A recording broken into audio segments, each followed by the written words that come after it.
लद्दाख से अरुणाचल तक एलएसी पर जारी है तनाव। एलएसी पर चीन और भारत की सेनाएं आमने सामने। कभी भी बच सकता है जंग का बिगुल। चीन को करारा जवाब देने के लिए भारतीय सेना तैयार। दोस्तों, बीते करीब 19 महीनों से चीन से लगती भारतीय सीमा पर तनाव बना हुआ है। इसकी वजह है चीन का अड़ियल रवैया और उसकी विस्तारवादी नीति। इसी नीति के तहत वो पूर्वी लद्दाख पर कब्जा करने की कोशिश में लगा है। लद्दाख को लेकर चीन की हरकत उसके अड़ियल रवैये और विस्तारवादी नीति को ही दर्शाती है। चीन की तरफ से कई बार ऐसा कहा जा चुका है कि भारत ने लद्दाख पर अवैध कब्जा किया हुआ है, जबकि हकीकत ये है कि लद्दाख हमेशा से ही भारत का हिस्सा रहा है, तो कब्जे का सवाल ही नहीं है।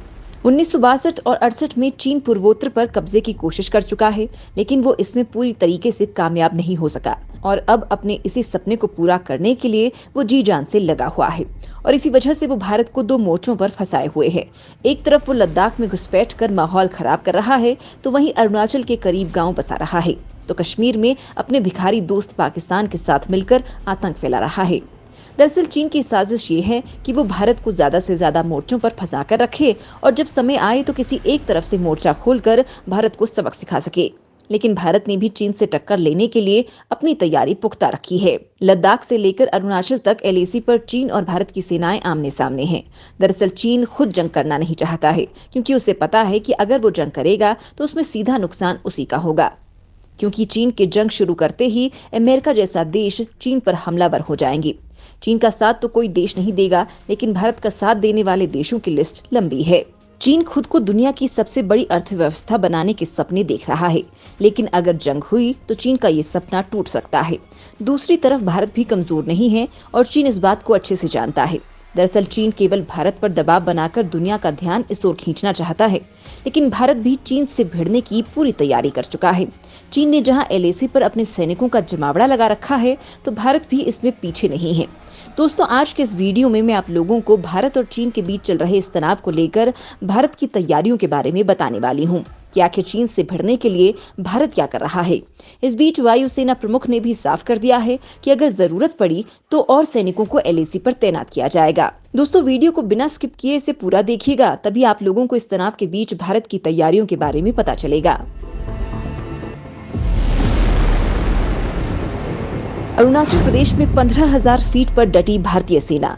चीन से लोहा लेने के लिए भारतीय सेना के जांबाज तैयार। कड़कड़ाती ठंड में भी सीना तान कर खड़े भारतीय जांबाज। दोस्तों, लद्दाख और अरुणाचल प्रदेश में एलएसी से सटे इलाकों में इस वक्त तापमान माइनस से काफी नीचे जा चुका है।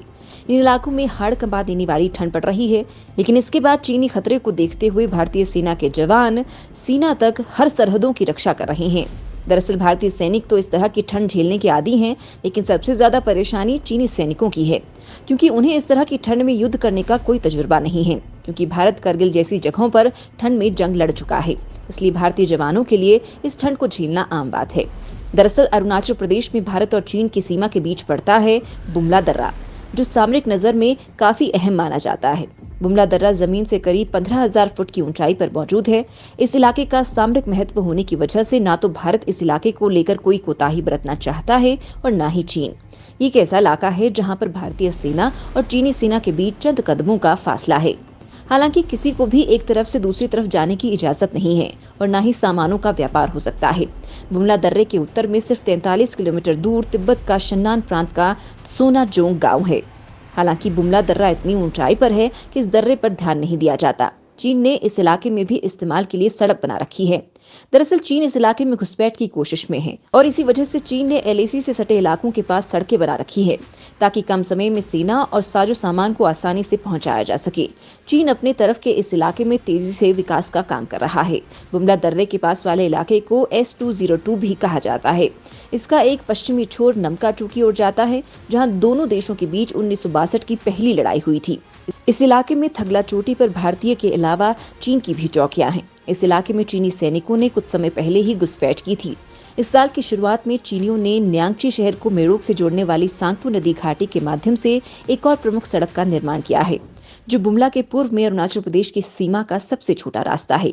चीन के साथ लहासा को जोड़ने वाली सड़क के बाद एक दूसरा रेलवे मार्ग से जल्द ही निंगची के सिचुआन से जोड़े जाने की उम्मीद है। दरअसल चीन अरुणाचल में वही चाल चलने की फिराक में है जो उसने पूर्वी लद्दाख में चली थी। चीन की ये चाल है सलामी स्लाइसिंग।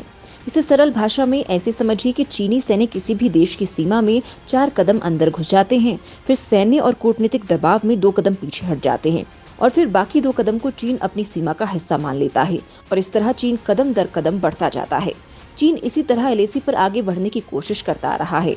यही उसने लद्दाख में किया था और अब वो यही तरीका अरुणाचल से लगती सीमा पर भी करने की कोशिश में है। माना जा रहा है कि इसी वजह से चीन यहाँ पर सड़कों का जाल बिछा रहा है। सड़कों के जाल बिछाने के अलावा चीन यहाँ पर अपने सैनिकों का जमावड़ा भी लगा रहा है। हालांकि भारत भी चीन की इस चाल को समझता है और इसी को देखते हुए वायुसेना प्रमुख ने साफ कर दिया है कि अगर जरूरत पड़ी तो भारत एलएसी पर अपने सैनिकों की संख्या बढ़ाएगा। दोस्तों, वीडियो में आगे मैं आप लोगों को वायुसेना प्रमुख के इसी बयान के बारे में बताने वाली हूँ कि आखिर उन्होंने ऐसा क्यों कहा। चीन को लेकर वायुसेना प्रमुख ने बताया अपना प्लान। एलएसी पर भारतीय सैनिकों की संख्या बढ़ा सकता है भारत। शॉर्ट नोटिस में एलएसी पर एक्शन को तैयार वायुसेना। दोस्तों, पूर्वी लद्दाख से लेकर अरुणाचल प्रदेश तक चीन की चालबाजियां जारी हैं। पूर्वी लद्दाख के बाद चीन अब अरुणाचल प्रदेश से लगती एलएसी पर कुछ बड़ा करने की तैयारी में है। हालांकि चीन का खतरा पूर्वी लद्दाख में भी बना हुआ है। लद्दाख में चीन से भिड़ने के लिए सेना ने क्या तैयारी कर रखी है, इसका खुलासा वायुसेना प्रमुख विवेक राम चौधरी ने किया है। पूर्वी लद्दाख में चीन के साथ चल रहे तनाव के बीच भारतीय वायुसेना के प्रमुख ने बड़ा बयान दिया है। विवेक राम चौधरी की माने तो पूर्वी लद्दाख में लड़ाकू फॉर्मेशन की तैनाती बनी हुई है। अगर वहां हालात बिगड़ते हैं तो एयरफोर्स किसी भी शॉर्ट नोटिस पर एक्शन शुरू करने के लिए तैयार है। पूर्वी लद्दाख में भारतीय वायुसेना अपनी तैनाती जारी रखे हुए है क्योंकि चीन के साथ गतिरोध अभी भी बना हुआ है और जरूरत पड़ने पर सैनिकों की उपस्थिति बढ़ाने के लिए तैयार है। वायुसेना प्रमुख की माने तो पूर्वी लद्दाख के कुछ हिस्सों में दोनों तरफ से डिसएंगेजमेंट हुआ है, लेकिन पूरी तरह से सैन्य तैनाती कम नहीं की गई है। हालात से निपटने के लिए आर्मी और एयरफोर्स ने एलएसी पर पर्याप्त सैन्य तैनाती कर रखी है। किसी हालात से निपटने के लिए वायुसेना पूरी तरह अलर्ट है। दोस्तों, चीन की फौज भले ही भारत से बड़ी हो, लेकिन इस वक्त जो हालात एलएसी पर है उससे निपटने के लिए भारत पूरी तरीके से तैयार है और इसीलिए भारत ने एलएसी पर चीन के बराबर ही सेना तैनात की हुई है। वायुसेना प्रमुख की माने तो फिलहाल पूर्वी लद्दाख में दोनों देशों की ओर से पिछले साल अप्रैल के स्तर वाली सैन्य तैनाती बरकरार है। अगर दुश्मन की ओर से इसमें कोई इजाफा किया जाता है तो इंडियन मिलिट्री भी इसका जवाब देगी। उन्होंने कहा कि वायुसेना इस बात को पूरी तरह से जानती है कि देश को केवल दुश्मनों से सामने से ही खतरा नहीं है, बल्कि दूसरे तरीकों से भी हमारे देश को नुकसान पहुंचाने की कोशिश की जा रही है। इन स्थितियों से निपटने के लिए जरूरी कदम उठाए जा रहे हैं। दोस्तों, वैसे तो पूर्वी लद्दाख में चीन के खतरे से निपटने के लिए सेना ने पूरी तैयारी कर रखी है। इस मौसम में पूर्वी लद्दाख में कड़ाके की ठंड पड़ रही है और चीनी सैनिकों के लिए इस ठंड को बर्दाश्त कर पाना मुश्किल लग रहा है। ऐसे में चीनी सैनिकों के लिए ठंड में लंबे वक्त तक टिके रहने के लिए इंफ्रास्ट्रक्चर बनाने के साथ ही अब चीनी सेना के पास मोबिलाइजेशन सर्विस स्टेशन भी आ गए हैं। इंटेलिजेंस एजेंसी के मुताबिक चीन की वेस्टर्न थिएटर ट्रांसपोर्ट रेजिमेंट को ये मिले हैं। चीन सेना की वेस्टर्न थिएटर कमांड ही एलएसी का जिम्मा संभालती है। दरअसल पिछले साल मई से जब तनाव बढ़ने लगा, तब से ही भारी संख्या में चीनी सैनिक एलएसी के पास तैनात हैं। यहाँ की कठिन भौगोलिक परिस्थितियों में रहने की आदत चीनी सैनिकों को नहीं है, इसलिए तकनीक का इस्तेमाल कर ये सुनिश्चित किया जा रहा है कि चीनी सैनिकों को वहाँ डटे रहने में ज्यादा दिक्कत न हो। पिछले 20 महीनों में भारतीय सेना ने अपनी रक्षात्मक ताकत को मजबूत किया है और तिब्बत में पीएलए की तैनाती की बराबरी की है। एलएसी पर इंफ्रास्ट्रक्चर और इलेक्ट्रॉनिक सर्विलांस को बेहतर करने के लिए भारत ने सटीक कदम उठाए हैं। भारतीय सेना ने भी इन इलाकों में अपने सबसे घातक कमांडो दस्तों को तैनात किया है, जो इन बर्फीले इलाकों में लड़ाई के लिए माहिर माने जाते हैं। फिलहाल भारत चीन की हर चाल की काट तलाश रहा है, क्योंकि ड्रैगन की शैतानी दिमाग में कब क्या चल दे किसी को नहीं पता होता। इसलिए भारत हर स्थिति से निपटने के लिए तैयार है।